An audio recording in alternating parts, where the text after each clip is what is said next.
Hola, queridos chicos, jóvenes, señoritas, buenas tardes. ¿Cómo están? Bienvenidos al curso de comunicación. Hoy estamos a domingo 15 de diciembre del año 2024. Esperando que estén bien, gozando de buena salud.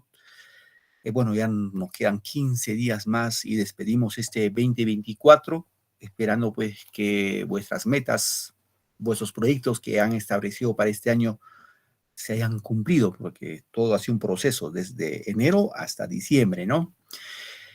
Bien, queridos chicos, a ver, pregunto, ¿qué tema platicamos el domingo pasado? A ver, ¿qué tal memoria tenemos? Hablamos de menotecnia, inclusive. ¿Alguien recuerda?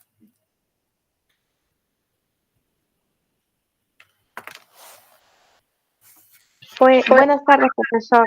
Fue Karen. sobre el costumbrismo. Muy bien, correcto, hablamos del costumbrismo, ¿no? Bueno, estamos ya en la literatura del siglo XIX, después de la independencia peruana. Hemos visto el costumbrismo como máximo exponente a Manuel Ascenso Segura, con su mejor obra, que es Ñacatita, ¿no? Ñacatita, su mejor obra de teatro, comedia en este caso, y habíamos visto pues las obras y un poco explicar de qué trata Ñacatita. Bueno, en forma secuenciada vamos a continuar con ese proceso y hoy ya toca desarrollar del romanticismo peruano. Hay que entender que el costumbrismo como movimiento literario va a surgir en España, ¿ya? El costumbrismo, su mismo nombre dice costumbrismo. Luego del costumbrismo surge el romanticismo, en donde, profesor, surge en Alemania, ¿ya? En Alemania, con un gran escritor alemán que es Johann Wolfgang Goethe. Goethe es seguramente el máximo exponente del romanticismo universal. Tiene una obra que se llama Las penas del joven Werther. En esta obra, Las penas del joven Werther, una obra muy pequeña, chiquita, son cartas, son epístolas, en la cual Werther envía cartas a su amigo Guillermo y a la chica de quien estuvo enamorado, que es Carlota, ¿no? Entonces, en función a eso, se desarrolla esta obra. Pero acá hay un tema, ¿no? Del suicidio. Werther se suicida por amor. Y esa obra, lo que les decía, fue prohibida su venta en Europa en el siglo XIX. ¿Por qué? Porque muchos chicos, al sentirse como Werther, traicionados, optaban en el suicidio.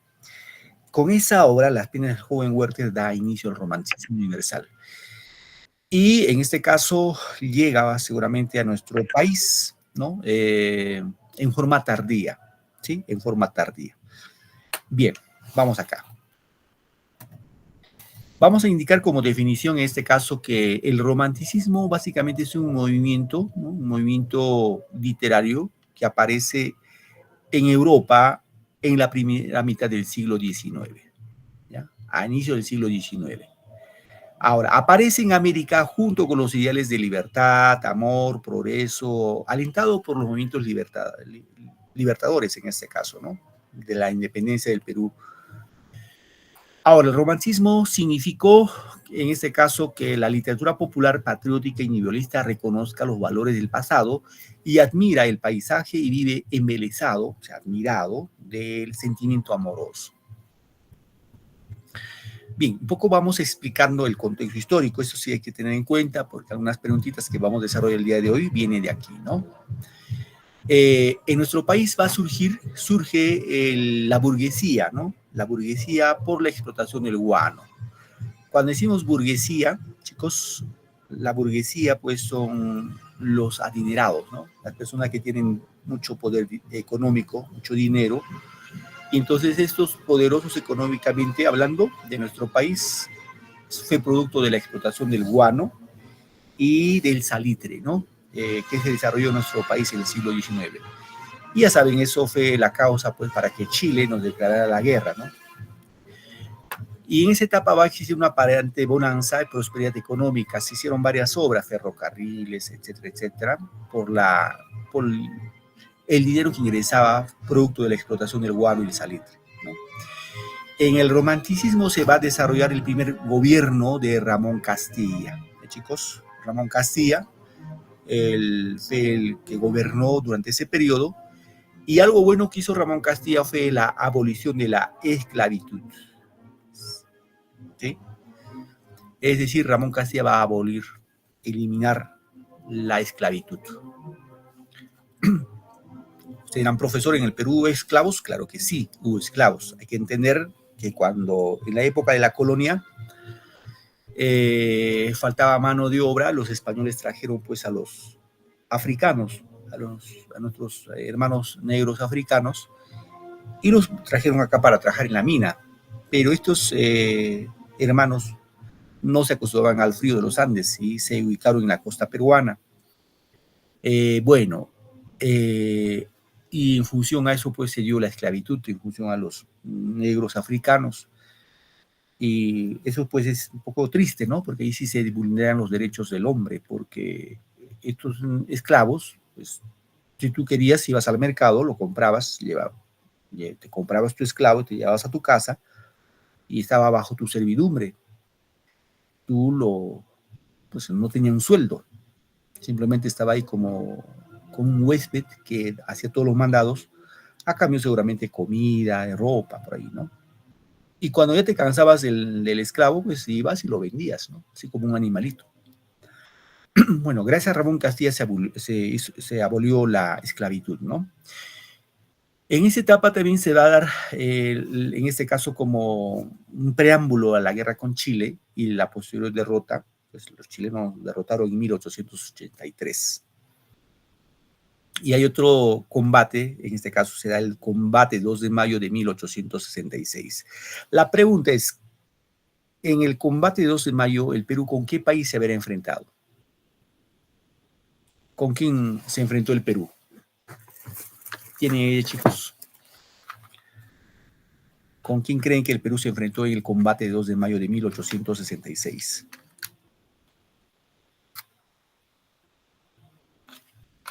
¿Tienen idea?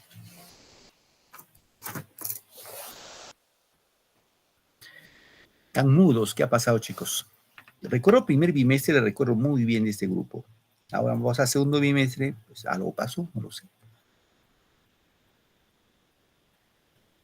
¿No recuerdan con qué país fue el combate 2 de mayo?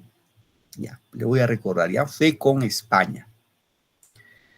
Recordemos que la independencia del Perú fue ya en forma definitiva el 29, es el 9 de diciembre, hace poquito ha pasado.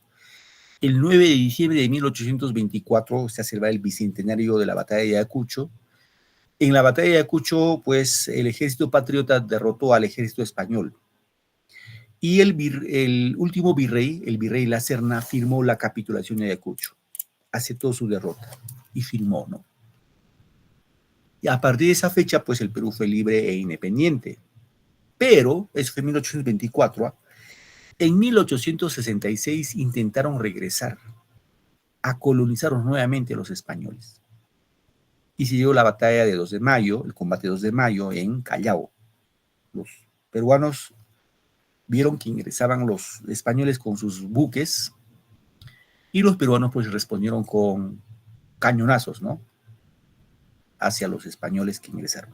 Mediodía, los españoles regresaron, se volvieron a España, no pudieron ingresar. Bien, chicos, avanzamos, ¿ya? ¿Cuáles son las características del romanticismo peruano? En este caso va a haber una imitación, van a imitar a las formas francesas y a las formas españolas, ¿ya? Imitación a los modelos franceses y españolas. Obviamente el romanticismo. En Francia pues hay un gran romántico, Víctor Hugo, y en España Gustavo Adolfo Bécquer, en la poesía, ¿no? ¿Qué más? Destaca principalmente en el género lírico y se trabaja mayormente en el tema dramático, en el teatro, ¿no? Existe un sentimentalismo, ¿no? Recuerden que el romanticismo va a primar pues el amor, la pasión, los sentimientos sobre la razón. ¿Qué más? Se resaltan los valores de la ciudad. En este caso siempre va a ser igual que el costumbrismo, va a estar centrado en el limeñismo. Lima siempre va a ser el eje protagónico de la literatura romántica. ¿Qué más? Encontramos el retoricismo y la superficialidad, ¿no? En este caso, de los escritores. Y por otro lado, era aristocrático y coyuntural. Bien, vamos a ver los representantes, ¿ya? ¿Quiénes son los máximos representantes, exponentes del romanticismo peruano? Encontramos a Nicolás Corpancho. Este Nicolás Corpancho es el que trajo el romanticismo de Europa vía España, que llegó al Perú. Tiene una obra que se llama El Poeta Cruzado. Otro escritor romántico es Narciso Arestegui, con su obra El Padre Ora, ¿no? Luis Benjamín Cisneros con su obra Julia. Tenemos a Pedro Paz Soldán con su obra Sonetos y Chispazos, también a Clemente Altaus con su obra Poesías Patrióticas y Religiosas, y José Arnaldo Márquez con Notas Perdidas. Pero quienes destacan en esta obra son dos escritores, Carlos Augusto Salaverry y don Ricardo Palma. ¿Ya? A ver, jóvenes, ahorita somos 2, 4, 6, unos 10 en clase. Pregunta, cultura general. ¿Quién fue el presidente más joven que tuvo el Perú? El presidente más joven del Perú.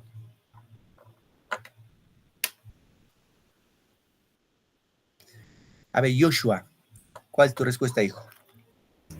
Felipe Santiago Salaverry del Solar.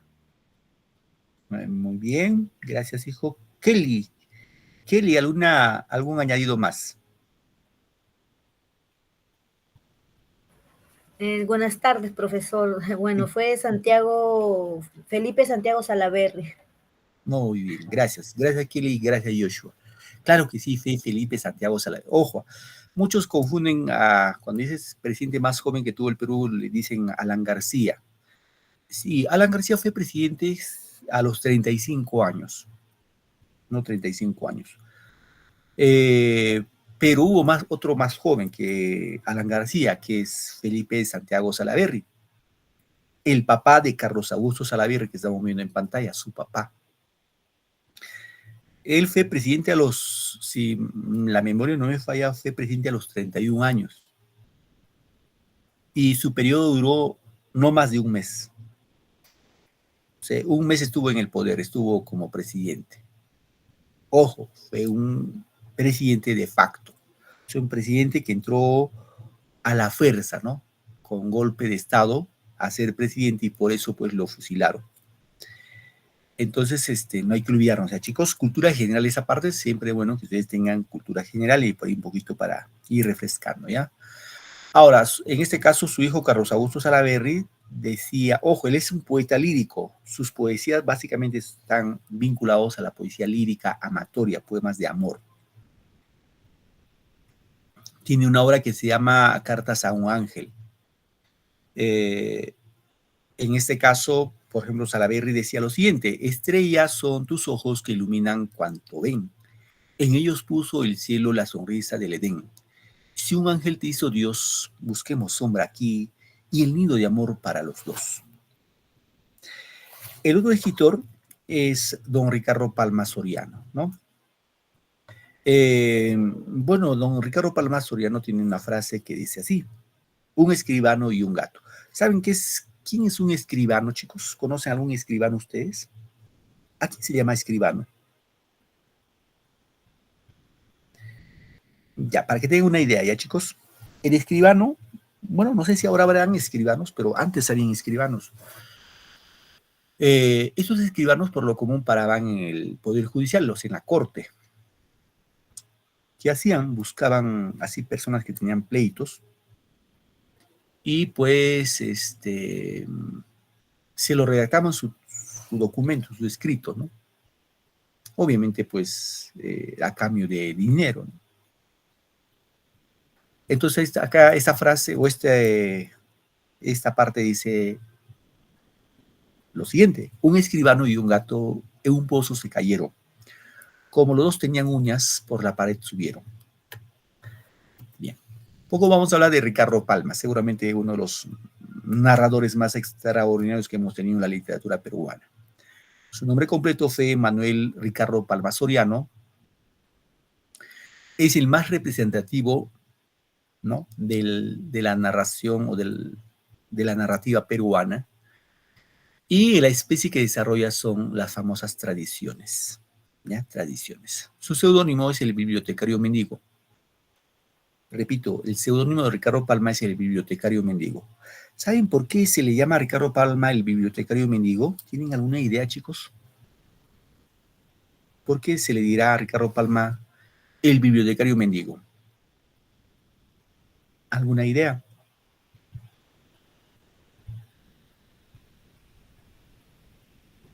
Ya, le voy a explicar, ¿ya? Después de la guerra con Chile, chicos, después de la guerra con Chile, ya saben ustedes, ¿no? Los chilenos entraron, la última batalla que se liberó con los chilenos fue la batalla de Miraflores. Llegaron a Lima, tomaron Lima y pues ya hicieron lo que hicieron. Pues saquearon, violaron, robaron, estaban en su salsa los chilenos. Y uno de los, digámoslo, lugares que fue afectado fue la Biblioteca Nacional del Perú. Los chilenos se cogieron los mejores libros, se llevaron para Chile y lo demás lo incendiaron, lo quemaron. Y después de la guerra con Chile, don Ricardo Palma lo que hizo es, bueno, como ya no había Biblioteca Nacional, no había ni un libro, lo que hizo es pedir donación de libros. Pedía donación de libros a personajes importantes, a embajadas, y cuando enviaba cartas, siempre al final firmaba con el bibliotecario mendigo. Y ese bibliotecario mendigo era pues don Ricardo Palma. Ahora, las obras que escribe Ricardo Palma son tradiciones peruanas. Su mejor obra, las famosas tradiciones peruanas, que son de 4 tomos, más de 400 narraciones, más de 400 tradiciones. El lenguaje que desarrolla Ricardo Palma en sus tradiciones está lleno de gracia y humor, ¿no? Y el estilo recrea el ambiente limeño en toda su dimensión, hace una apología al pasado, esplendor y social, ¿no? Bien, acá un poquito vamos a ver más.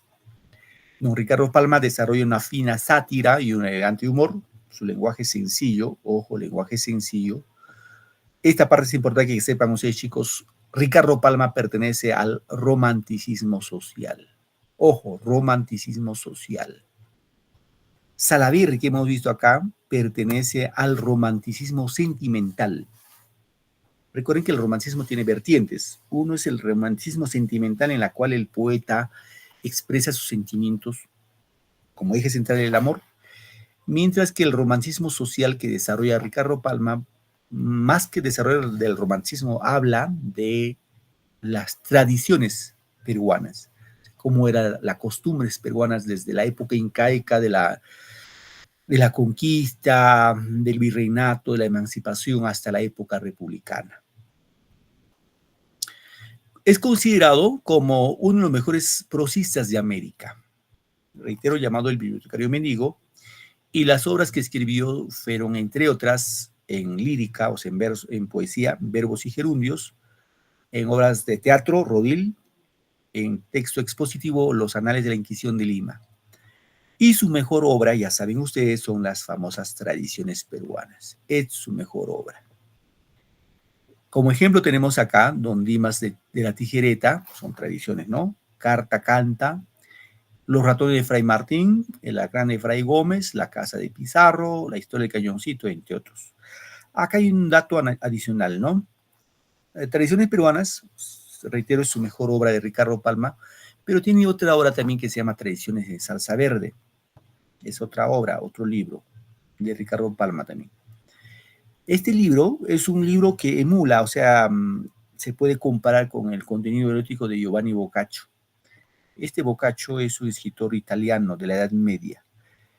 Esta obra se llama Decamerón. En Decamerón son 100 cuentos de amor, en la cual va a ridiculizar sobre todo a la iglesia, a los curas, a las monjas, como una crítica, ¿no?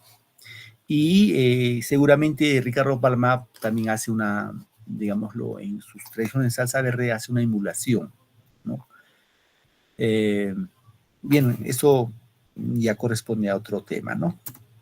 Bien, acá un poquito vemos libros de contenido histórico, por ejemplo, los Anales de Inquisición de Lima, Monteagudo y Sánchez Carrión, obras de teatro, La Hermana del Verdugo, La Muerte o la Libertad, Rodil, ¿no?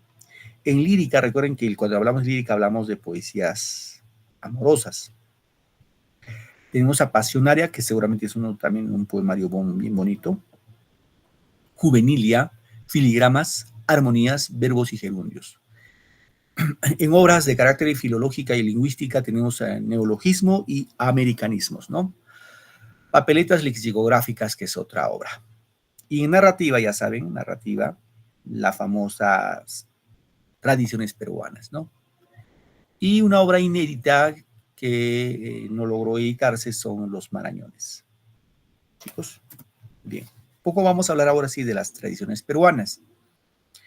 Ya saben, el género es narrativo, no hay que olvidarnos, género narrativo, la especie es tradición. Por lo común, el género narrativo tiene pues 2 especies, ¿no? 3 especies. Cuento, novela, fábula. Pero aquí Ricardo Palma se va y hace una sola, digámoslo, una acepción. En el género narrativo desarrolla la tradición como especie literaria.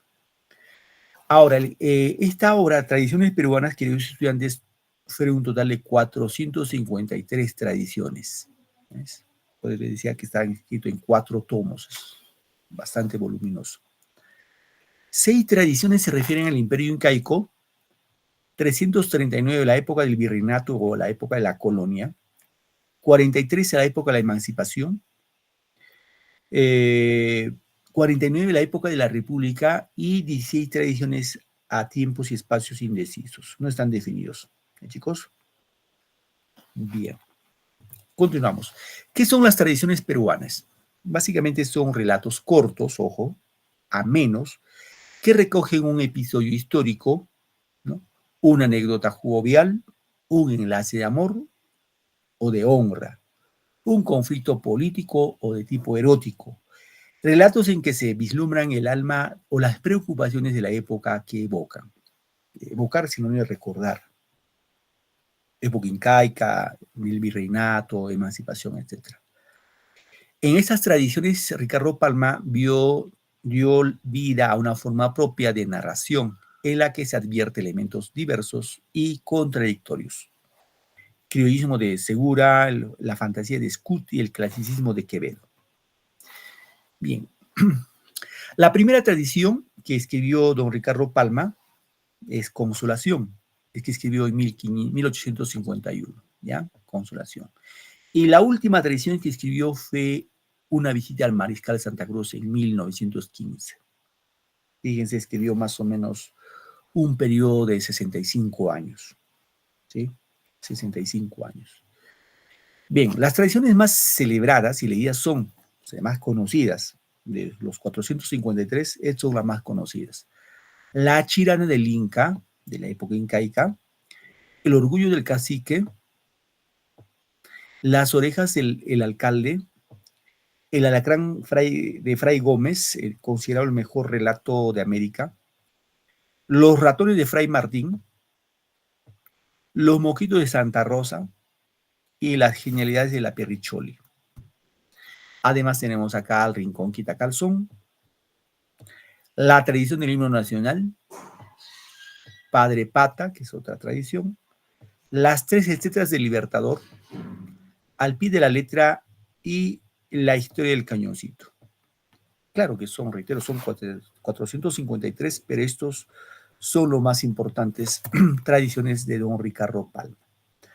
Bien, a manera de, para que ustedes más o menos puedan entender y puedan comprender las obras de don Ricardo Palma, esas tradiciones, lo vamos a ver a manera de video, ¿ya? Algunas tradiciones, es importante que ustedes conozcan algo de nuestras tradiciones. Su mismo nombre dice tradiciones peruanas. A ver, un momentito, por favor. Voy a presentar los videos. Voy a cortar esto de acá. A ver, vamos a ir atendiendo. Algo siempre se nos queda como referencia de un estudiante ya de secundaria, ¿no? Hay una tradición que se llama Al Rincón Quitacalzón. Esta tradición está vinculado pues a la educación antigua, ¿no? A la educación que tenían en este caso nuestros padres, ya no creo, seguramente vuestros abuelos, bisabuelos, tatarabuelos. Antes había esa consigna, ¿no? De que la letra entra con sangre, es decir, el castigo. Cuando no aprendían la lección, el profesor les castigaba, ¿no? Era una enseñanza, sobre todo memorística, ¿no? Memorística. Bien, chicos, a ver, vamos a escuchar esta tradición que a mí personalmente me gusta. Espero también que les guste esto.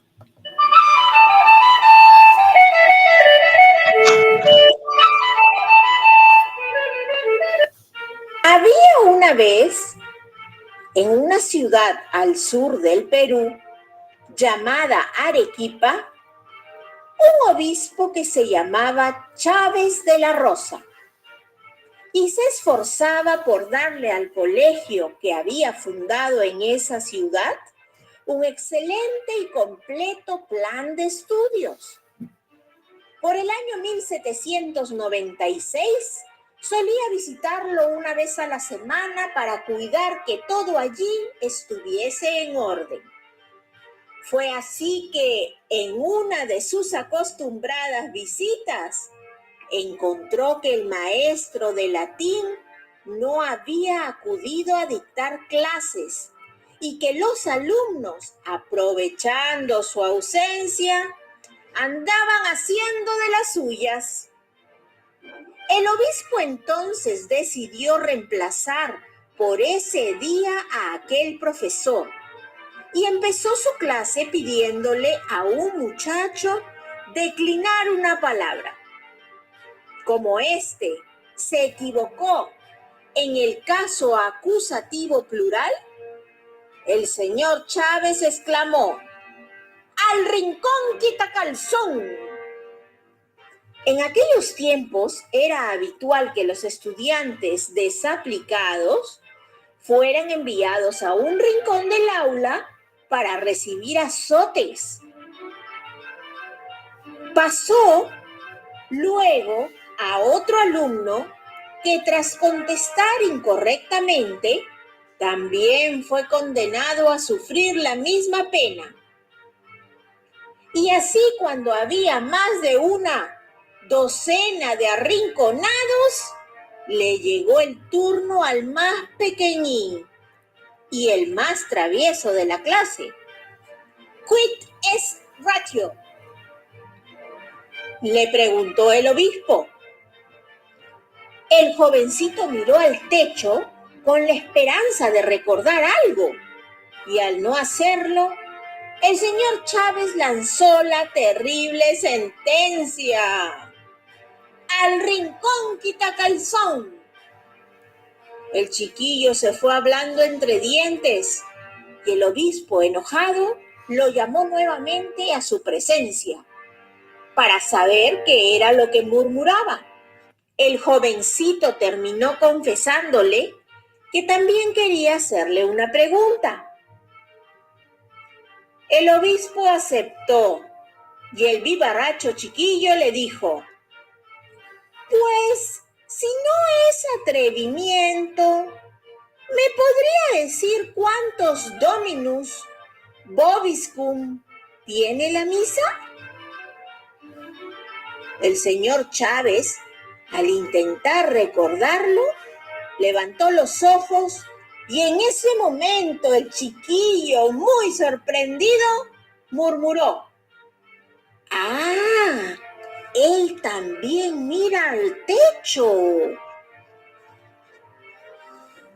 Como el obispo no pudo contestar esa pregunta, todos los arrinconados fueron liberados del castigo al instante. Y desde aquel día, además de comprender que no se debía maltratar a los alumnos, el señor Chávez se convirtió en el protector de aquel inteligente, vivaz y despreocupado niño. Tiempo después, retornó a España y se llevó al cleriguito del Dominus Vobiscum, como cariñosamente lo llamaba. Pasaron los años y el travieso chiquillo fue uno de los próceres de la independencia, un gran orador, un escritor excelente, político sabio y orgullo del clero peruano. ¿Quieres saber su nombre? Javier de Luna Pizarro, 20º arzobispo de Lima. Y es que finalmente, al rincón quitacalzón, nos enseñó la lección. Y colorín colorado, espero que este cuento te haya gustado. Muy bien, chicos. Bueno, seguramente, estoy seguro de que, bueno, no por ustedes, sino por vuestros padres o abuelos, les han comentado de que antes la educación era así, ¿no? Si no sabía la lección, el profesor te mandaba al rincón del salón y tienes que recibir la clase, pues, mirando la pared. Alguna vez arrodillado sobre arena, chapa, etcétera, etcétera. Bueno, se castigaba, ¿no? Bueno, es una referencia de la obra, en este caso, El Rincón Quitacalzón. A ver, vamos con otras historias bastante interesantes. Proyecto Panac. Es este acá que vamos a ver, ¿ya? Está vinculado con la época incaica. ¿Sí? A ver, vamos a ver acá. Un momentito, voy a presentarlo.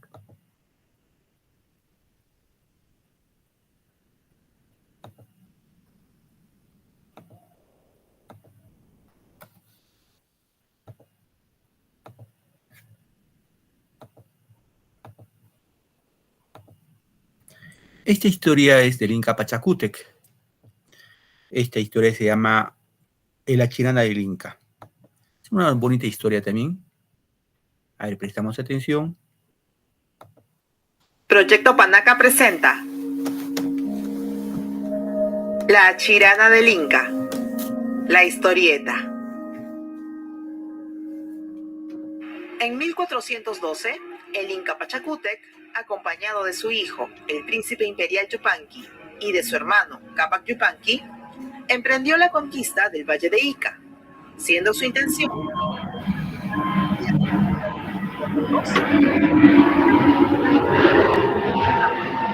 lo que consiguió recibiendo la aceptación del pueblo iqueño. Durante el recorrido oficial a su nuevo territorio, detúvose Pachacútec en el pago llamado Tate, propiedad de una anciana, quien lo ocupaba junto a su bellísima hija. Deslumbrado, el Inca intentó conquistar a la doncella.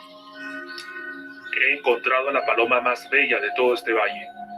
Quisiera llevarte al Cusco y veas con tus ojos la majestuosidad de tu señor. Sin embargo, la joven, cuyo corazón ya pertenecía a otro joven del lugar, tuvo que rechazar las pretensiones del soberano. Finalmente, al perder Pachacútec toda esperanza de ser correspondido, Quédate en paz, paloma de este valle, y que nunca la niebla del dolor tienda su velo sobre el cielo de tu alma.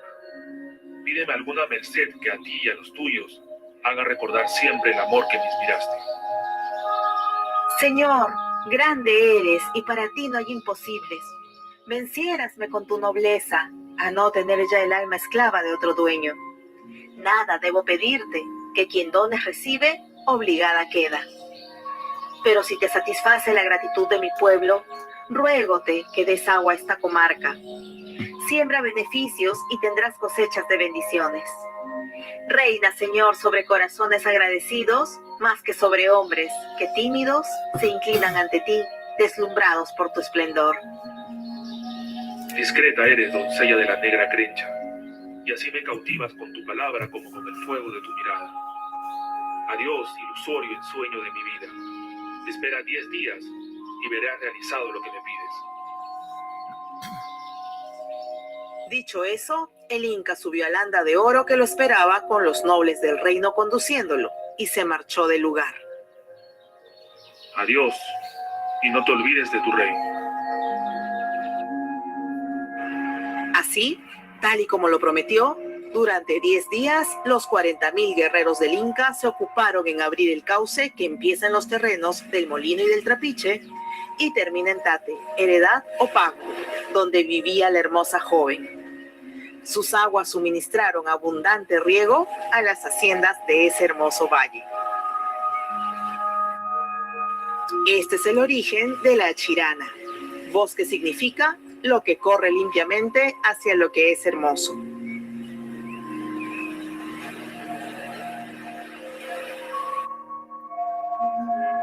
Esta es una de las historias que fueron contadas por el escritor peruano Ricardo Palma en la tercera serie de su libro Tradiciones Peruanas, conjunto de relatos de ficción con trasfondo histórico publicados durante varios años en diversos diarios y revistas.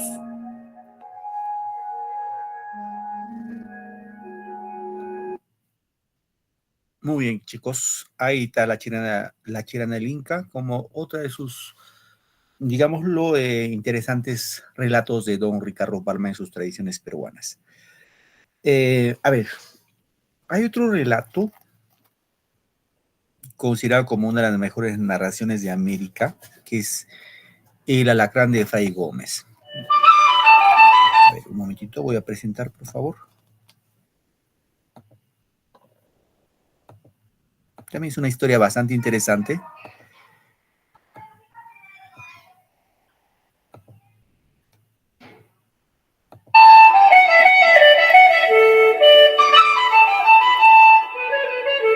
Había una vez en mi niñez, cuando escuchaba decir sobre una joya costosa, lo siguiente: esto vale tanto como el alacrán de Fray Gómez. Y explicaré este dicho con esta historia. Fray Gómez era un devoto. Hizo muchos milagros en Lima. Un día un caballo desbocado arrojó a su jinete. El hombre quedó patitieso, arrojando sangre por la nariz y la boca. Fray Gómez se acercó, le puso el cordón de sus hábitos en los labios, le echó 3 bendiciones y el descalabrado se levantó tan fresco como si nada. Ese mismo día estaba Fray Gómez en la enfermería y halló muy débil a San Francisco Solano, víctima de una jaqueca fuerte. «Necesita comer», le dijo Fray Gómez. Y el santo respondió: «Solo comería con gusto un par de pejerreyes». Fray Gómez metió la mano en el bolsillo y sacó 2 pejerreyes, tan frescos como recién salidos del mar. Los guisó y quedó San Francisco curado como por arte de magia. Una mañana Fray Gómez estaba en una celda, cuando llamaron a su puerta con unos ligeros golpecitos, y una voz quejumbrosa dijo: «Soy buhonero, tengo familia y mi negocio no prospera. Parece que Dios se ha olvidado de mí. He tocado muchas puertas para pedir un préstamo y nada he conseguido. Y en mis deliberes pensé pedírselo a usted», dijo el noble buhonero.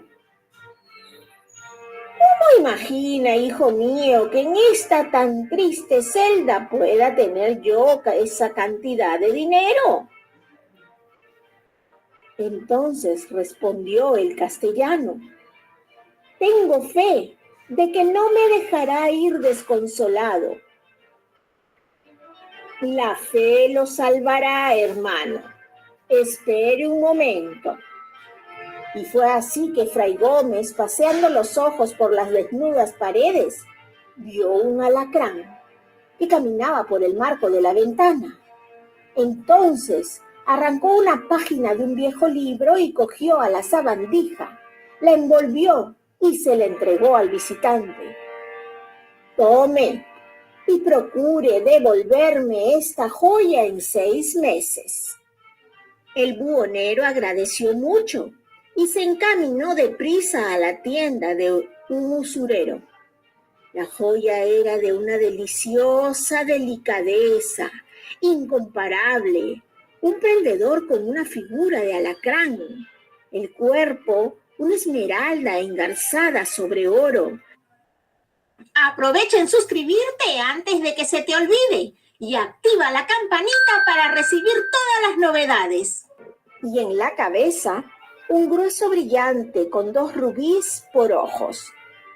Con ese capital le fue tan bien en su negocio que al cabo de 6 meses pudo desempeñar la joya y devolvérsela a Fray Gómez. Este tomó el alacrán, lo puso en la ventana y dándole la bendición le dijo: «Animalito de Dios, sigue tu camino». Y así el alacrán tomó vida nuevamente y se fue caminando apacible por el marco de la ventana. Y colorín colorado, espero que este cuento te haya gustado.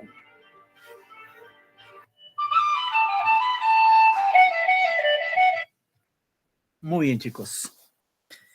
Considero que estas tradiciones pues son bastante interesantes. Siempre la invocación es que ustedes puedan leer.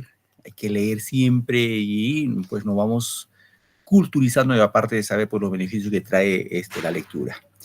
Vamos a ver otra tradición también que es bastante bonito. Está relacionado con los ratones de Fray Martín. Recordemos que San Martín de Porras es uno de los santos peruanos, ¿no?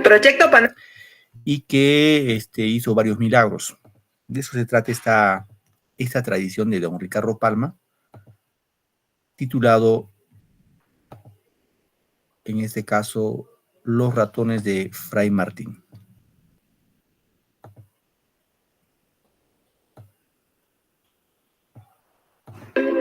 Proyecto Panaca presenta Los ratones de Fray Martín, la historieta.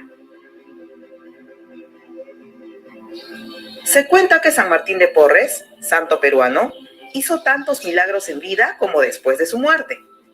Uno de sus biógrafos señala que estos eran tantos que el prior dominico tuvo que prohibirle continuar realizándolos. Y tanta era la obediencia del santo mulato que un día, al pasar el santo frente a un andamio, vio un albañil cayéndose de una altura considerable, por lo que deteniéndolo a media caída le dijo: «Espera un rato, hermanito». ¡Ay! Y fue raudo a conseguir el permiso del prior para culminar su rescate. Muchas gracias, Fray Martín. Me salvó la vida. Y siguiendo con sus milagros, se sabe que Fray Martín tuvo especial predilección por los ratones, animalitos llegados junto a los españoles que los indígenas llamaron ucuchas. Al mismo tiempo malgastó envidioso, que en hacer un ratón o a lo más 2. Siendo ya enfermero en el convento, era tal la invasión de ratones que los frailes pusieron trampas para acabar con ellos, siendo atrapado un ratoncito atraído por la carnada de queso. Encontrándolo en dicha circunstancia, San Martín liberó al pequeño ratoncillo y le pidió: «Váyase, hermanito, y diga a sus compañeros que vayan a vivir al huerto, que yo les llevaré comida cada día». Claro que sí, se lo diré ahora mismo. Resuelto el problema de los ratones, debemos mencionar que el santo mantenía en su celda a un perro y un gato, los mismos que vivían en fraternal concordia, tanto que comían del mismo plato. Un día, un ratoncillo atraído por la comida asomó de su agujero, ocasionando la molestia de los otros animales. «Cálmense, criaturas del Señor, cálmense, que Dios da para los 3. Salga sin cuidado, hermanito. Se ve que tiene hambre. Acérquese que no le harán daño».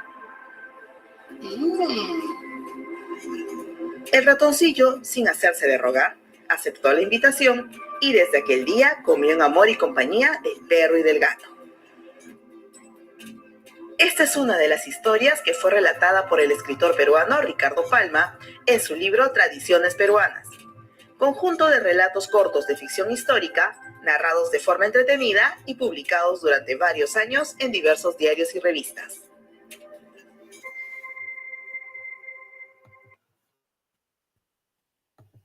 Muy bien, chicos. Y vamos con la última tradición, ¿ya? A ver, vamos a ver. Este está vinculado a un presidente que tuvimos. A ver, vamos a ver acá.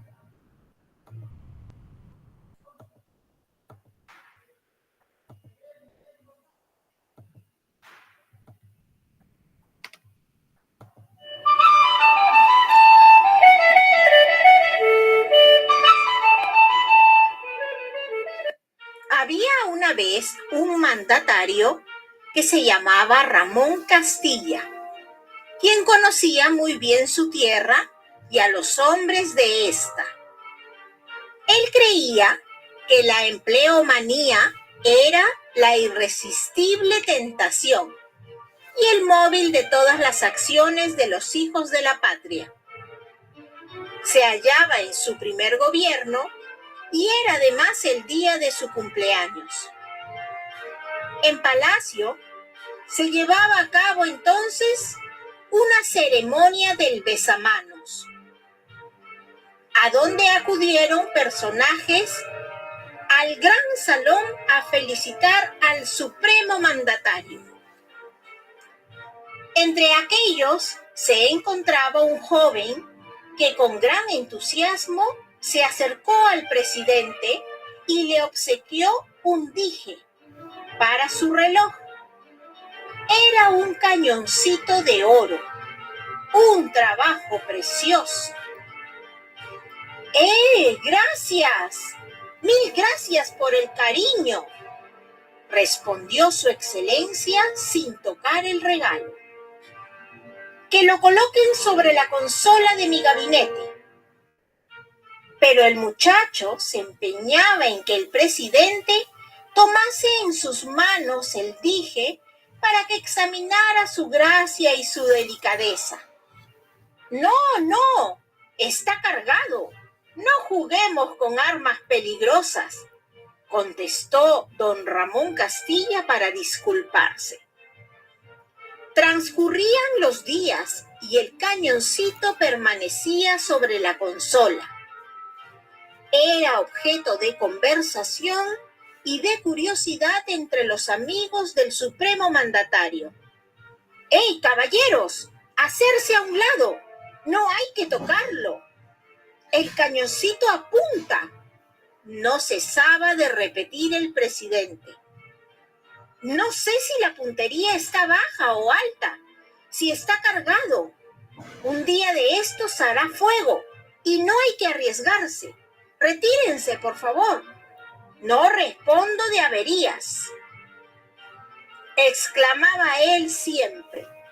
Y tales eran las exageraciones de don Ramón Castilla, que los palaciegos llegaron a pensar que el cañoncito sería más peligroso que la bomba o un torpedo.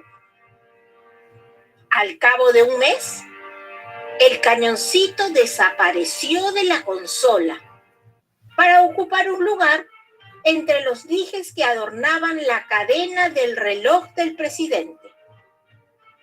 Ya por la noche, este les comunicó a los tertulianos: señores, ya hizo fuego el cañoncito.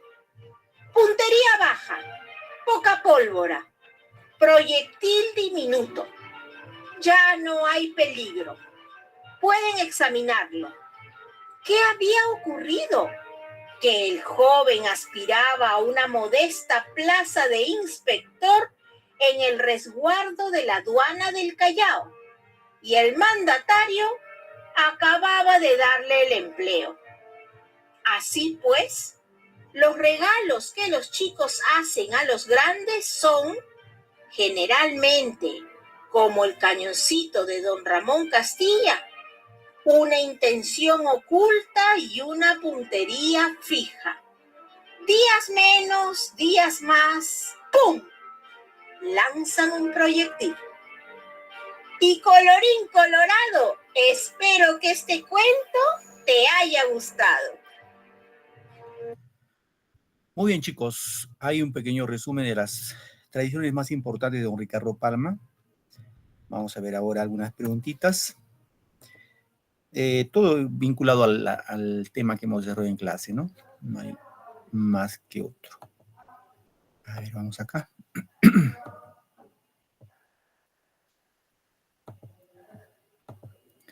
A ver, pregunta. Lo que saben, van levantando la manito, ¿ya? Dice, el romanticismo se desarrolló durante el gobierno de Augusto Leguía, Ramón Castilla, Nicolás de Piérola, Velasco Alvarado o José de la Torre Huarte. Joshua, ¿cuál sería tu respuesta? La B, durante el gobierno de Ramón Castilla.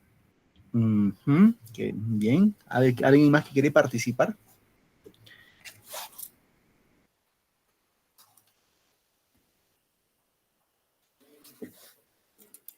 Bien, aquí la respuesta, como dijo vuestro compañero, es la B.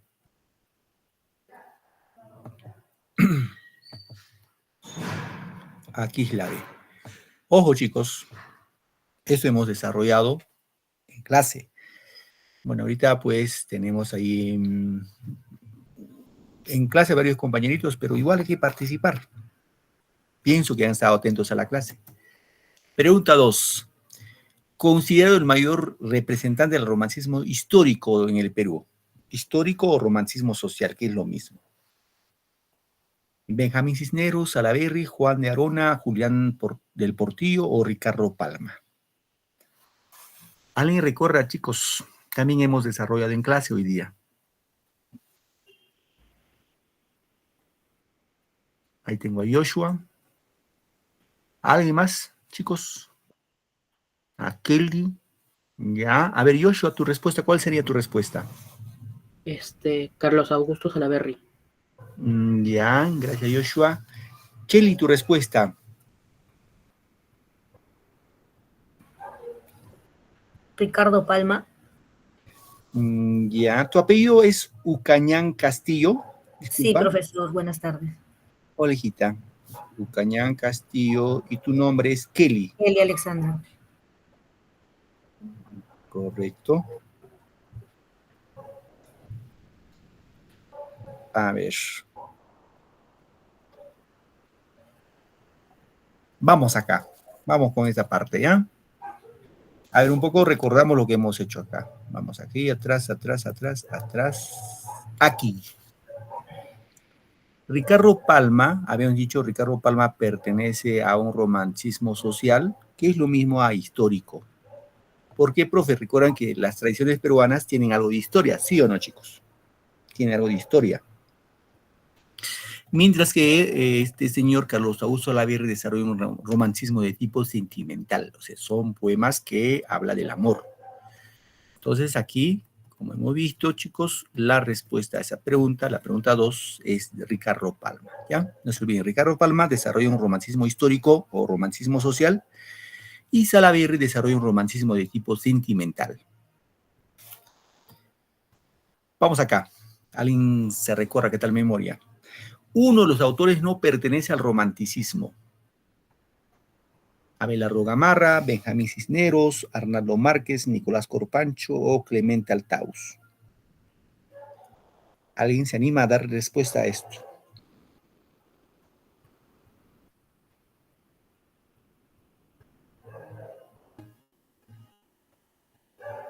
Ya, por ahí un poquito complejo, ¿no? Por los nombres, sobre todo. Pues, acá no está Ricardo Palma ni Salaverry.